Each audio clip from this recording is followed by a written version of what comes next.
अस्सलाम वालेकुम स्टूडेंट्स। आज हमने एक्सरसाइज 10.1 जो है वो स्टार्ट करनी है। 10 चैप्टर बेसिकली हम स्टार्ट करने लगे हैं। 9 चैप्टर में मैंने जितने भी आपको क्वाड्रेंट्स वगैरह समझाए हैं वो आपने अच्छी तरीके से याद रखने हैं। अब ये हमारे पास क्वेश्चन है, कह रहे हैं कोटेंजेंट -855 की वैल्यू आपने बतानी है। ठीक है, तो सबसे पहले आपको क्वाड्रेंट बनाने हैं और आपने देखना है कि ये 855 कहाँ आएगा। ठीक है तो देखिए, आपको पता है कि यहाँ से यहाँ तक एंगल कितना होता है 90, उसके बाद यहाँ तक 180। ठीक है, यानी 290 आप कह सकते हैं, यहाँ तक 390 और यहाँ तक हमारे पास हो जाएंगे 490, यानी 360 हो जाएगा। ठीक है, मुझे 855 तक पहुँचना है। ठीक है, तो 360 दोबारा अगर करें तो कितना होगा, 0, 12 और 336 और 1 720। ठीक है, यानी एक रेवोल्यूशन कंप्लीट होने के बाद 360, दो रेवोल्यूशन कंप्लीट होने के बाद 720। मुझे 720 से भी बड़ा एंगल चाहिए। अच्छा, मैं चाहती हूँ कि अगर एक और 90 ऐड करती हूँ तो देखते हैं फिर कितना बनता है। तो देखें, 0, 9 और 2। अच्छा जी, तो फिर क्या करना है, 9 और 2 11 हो गए, 7 और 1 8। ठीक है, 8 10 हो गए।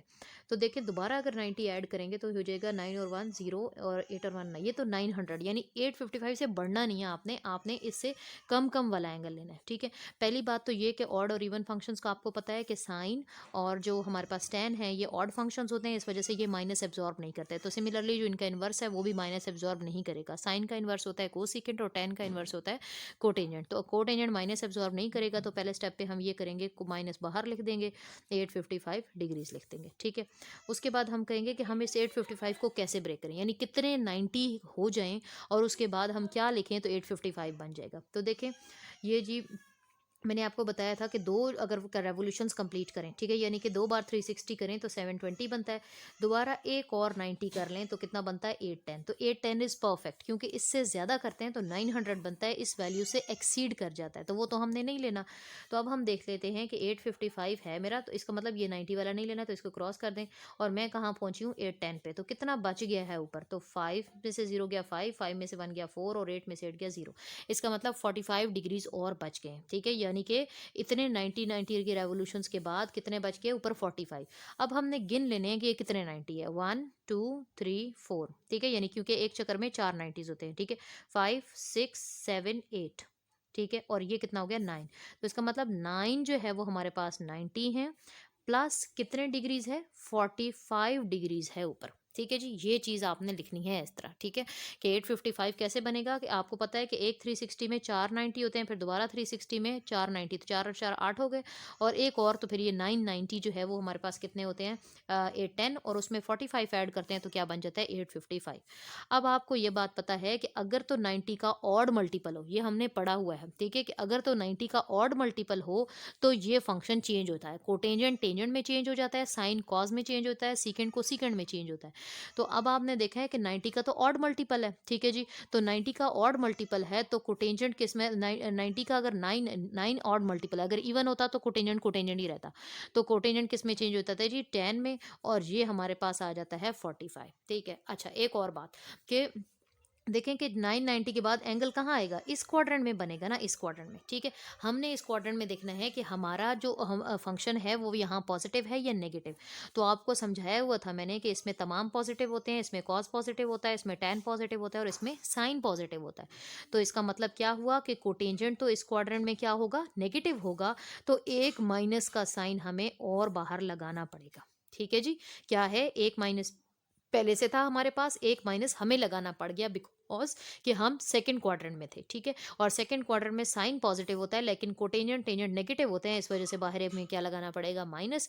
तो फाइनली माइनस माइनस प्लस 1045, तो 1045 का आपको सबको आंसर पता है, दैट इज 1। ठीक है, आप अपने टेबल से चेक कर लीजिएगा 1045 का आंसर, तो ये हमारा कंप्लीट क्वेश्चन हो जाएगा। ठीक है, इसको बड़े ध्यान से देखना है। सबसे पहले आपने ये देखना है कि अगर तो फंक्शन इवन है तो माइनस एब्जॉर्ब करा लीजिएगा, अगर ऑड है तो माइनस बाहर लिख दीजिएगा।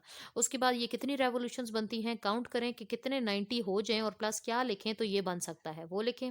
अगर 90 का ऑड मल्टीपल है तो फंक्शन को चेंज करें, अगर नहीं तो वो फंक्शन एज इट इज लिखें। और एक और साथ में ज़रूरी बात कि जिस क्वाड्रेंट में अब वो फंक्शन पहुंचा हुआ है, यानी 855 जिस क्वाड्रेंट में है, उसमें हमारा गिवन फंक्शन पॉजिटिव होता है या नेगेटिव, ये देखना है। अगर नेगेटिव है तो माइनस साइन लगाएं, अगर पॉजिटिव है तो प्लस साइन लगाएं।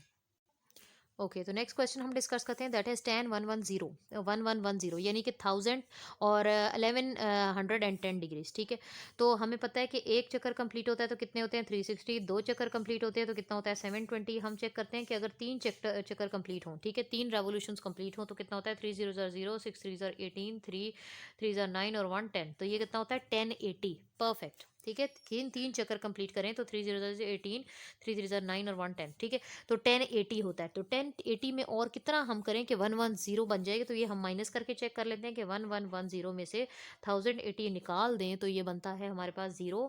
और यहाँ से हमें क्या करना पड़ेगा, एलसीएम लेना पड़ेगा। ये 0 हो गया तो ये हमारे पास क्या हो जाएगा 1, और ये हमारे पास हो जाएगा 3, और 0 में से 0 गया 0, और ये हमारे पास 1 में से 1 गया 0। इसका मतलब क्या, कितना डिग्रीज है ऊपर 30 डिग्रीज है। यानी कि तीन रेवोल्यूशंस कंप्लीट करें, एक दो, दो पे कितना हुआ 720 और तीन पे होता है 1080। 1080 के बाद कितना डिग्रीज 30 डिग्रीज और करने हैं, तो 30 डिग्रीज तो इसी क्वाड्रेंट में आएगा फिर। ठीक है, इधर तक पहुंचे थे तो 30 डिग्रीज इधर, अगर ये 90 से कम है तो फिर वो इधर ही रहेगा, अगर 90 से ज़्यादा होता तो हम अगले में जाते। इसका मतलब कि हमारा एंगल किस क्वाड्रेंट में है, फर्स्ट क्वाड्रेंट में। तो फर्स्ट क्वाड्रेंट में सारे के सारे क्या होते हैं पॉजिटिव, तो इसलिए माइनस साइन की तो परेशानी हमें लेनी ही नहीं है। So this is equals to 10, कितने 90 हैं ये लिखने हैं। ठीक है, देखें एक रेवोल्यूशन तो 490, दो रेवोल्यूशन तो कितने 890, तीन रेवोल्यूशन तो 12 हो गए। ठीक है, 1290 हो गए, 12 के बाद एक और 1290 हो गए। ठीक है, 1290 के बाद ये एंगल है तो 12 हमारे 90 डिग्रीज है, ऊपर कितने डिग्रीज है 30 डिग्रीज है। 12 इंटू 90 कर लीजिएगा, आपके पास ये बनेगा था 1080, और उसमें ऊपर कितने डिग्री है 30 डिग्री।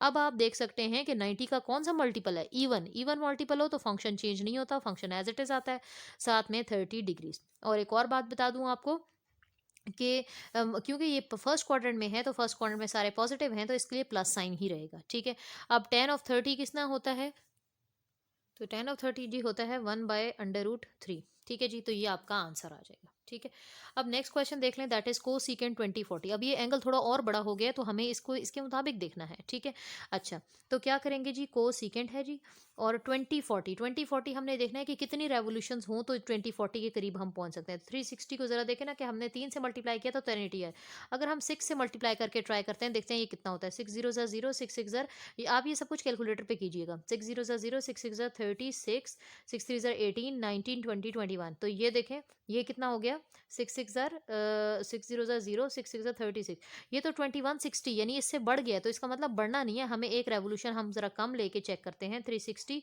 इंटू 5 रेवोल्यूशंस ले लेते हैं। ठीक है जी, 5 रेवोल्यूशंस लेंगे। देखिए 6 से क्या हुआ 21 हो गया, जबकि मुझे तो 2040 चाहिए था, इस वजह से फिर हम एक कम लेते हैं। 5 0 0, 5 6 5 5 25, 5 6 30, और 5 3 15, 16 17 18, 1800 हो गया। लेकिन देखें कि ये बहुत दूर है अभी, तो अब हम 90 90 ऐड करना शुरू कर देंगे कि अभी फिलहाल तो हमने 5 रेवोल्यूशंस की तो 1800 पे पहुंचे। एक 90 ऐड करेंगे तो कितना बनेगा 9 8 1890 बन गया, अभी भी इससे बहुत दूर है। एक और 90 ऐड कर देते हैं तो ये बनेगा 18, 8 और 1 9 और 1980, अभी भी थोड़ा सा डिफरेंस है। अब चेक कर लेते हैं कि एक और 90 ऐड करने से ये बनता है या इससे ज़्यादा हो जाता है। 0, 8 और 8 16 और 1 17, 9 और 1 10, 10, तो ये हो जाएगा हमारे पास 2070। ये तो बढ़ गया है, इसका मतलब ये जो बढ़ गया है ये हमें नहीं लेना, हम 1980 तक ही ठीक है। ठीक है जी, तो चलें जी देखते हैं अब हमें क्या लिखना चाहिए। तो पहली बात तो ये है कि हमें कितने 90s लिखने हैं, ये हमारा प्रॉब्लम है बेसिकली। ठीक है, तो पहले 5 360 थे, उसके बाद कितने 90 हुए 2। ठीक है, तो इसकी मैं आपको यहाँ पे डायग्राम बना देती हूँ ताकि आपके लिए इजी लगे। पहले तो वो क्या कह रहे हैं कितने 360 लें, 5 360 लेंगे तो 1800 पे पहुंचेंगे। तो इसका मतलब 5 रेवोल्यूशंस 1 2 3 4 5। ठीक है, 5 रेवोल्यूशंस के बाद एक बार 90 ऐड किया 1890 हुआ, दूसरा 90 ऐड किया तो 1980 हो गए। ठीक है, तो इसका मतलब दो 90 ऐड करने हैं तो 1 एंड 2। 90 कितना होता है, एक क्वाड्रेंट एक 90 होता है। उसके बाद ऊपर कितना है कि 2040 बन जाए। अभी मैं कहाँ पहुंची हूँ 1980 पे, तो मैं चेक करती हूँ कि 2040 पर पहुंचने में 1980 का कितना डिफरेंस है। ठीक है, तो 0, और यहाँ से अगर हम लोग ये 1 एलसीएम ले लें ये 9 हो जाएगा, और ये हमारे पास तो ये हो जाएगा जी 6 और 9 और 9 0 कितना डिग्रीज 60 डिग्रीज। इसका मतलब कि यहाँ इस क्वाड्रेंट में हमारे पास कितने डिग्रीज होगा 60 डिग्रीज। अगर एक और 90 होते हम यहाँ पहुंच जाते, लेकिन यहाँ पे हैं क्योंकि इससे ज़्यादा ये है नहीं। अब हमें पता है यहाँ सारे पॉजिटिव, यहाँ कॉस पॉजिटिव, यहाँ tan पॉजिटिव और यहाँ साइन पॉजिटिव। तो जी कितने 90 हुए ये हम देख लेते हैं। तो आपको देखना पड़ेगा जितनी रेवोल्यूशंस हैं, ठीक है। तो देखें जी एक रेवोल्यूशन कितनी रेवोल्यूशंस थी जी 5 रेवोल्यूशंस पहले थी, 5 रेवोल्यूशंस थी। तो एक रेवोल्यूशन में कितने 90 होते हैं 4 90 होते हैं, ठीक है। तो 5 रेवोल्यूशंस में 20 90 हो गए, 20 21 22। तो 22 हमारे पास 90 है प्लस ऊपर कितना है जी 60 डिग्रीज, ठीक है। अगर आपको नहीं तो आप चेक कर लें 22 को 90 से मल्टीप्लाई करें तो आप देख सकते हैं कि ये इतने ही बनता है 1980। देखें 2 0 ज़र 0 2 0 ज़र 0, ठीक है। मल्टीप्लाई बाय 9 2 ज़र 18 9 2 ज़र 18 और 19। तो ये देखें ये बन गया 1980। इसका मतलब 22 90 है और प्लस 60 है। अब 22 तो एक इवन नंबर है, इसका मतलब है कोसिकेंट जो है वो सीकेंट में चेंज नहीं होगा, कोसिकेंट कोसिकेंट ही रहेगा। कोसिकेंट ऑफ किसका 60 डिग्रीज। लेकिन एक और ज़रूरी बात कि क्या कोसिकेंट इस क्वाड्रेंट में पॉजिटिव होता है कि नेगेटिव। कोसिकेंट किसका इन्वर्स है साइन का इन्वर्स है, तो साइन तो यहाँ नेगेटिव होता है। तो जब साइन नेगेटिव होता है तो यहाँ कोसिकेंट भी नेगेटिव होगा, इस वजह से बाहर एक साइन क्या लगेगा माइनस का। तो हम लिखते हैं माइनस। और अगर कोसिकेंट 60 मालूम करना है तो इसको मैं किसका इन्वर्स कहती हूँ साइन का इन्वर्स, तो हम इसको 1 बाय साइन 60 भी कह सकते हैं। Cosecant 60 can be written as 1 by sine 60। तो 1 माइनस 1 बाय साइन 60 की वैल्यू क्या होती है, साइन 60 की जी वैल्यू होती है इट इज √3/2, ठीक है जी। तो रेसिप्रोकेट करेंगे तो हमारा आंसर बनेगा -2/√3, ठीक है जी। तो ये हमारा आंसर है -2/√3। तो इस तरीके से आपने ये क्वेश्चंस कंप्लीट करने हैं, ठीक है। आप डायरेक्टली कैलकुलेटर पे मल्टीप्लाई करके चेक कीजिएगा ताकि आपका इतना टाइम ना वेस्ट हो, ठीक है। तो ये 3 क्वेश्चंस करने थे हमें क्वेश्चन नंबर 1 के।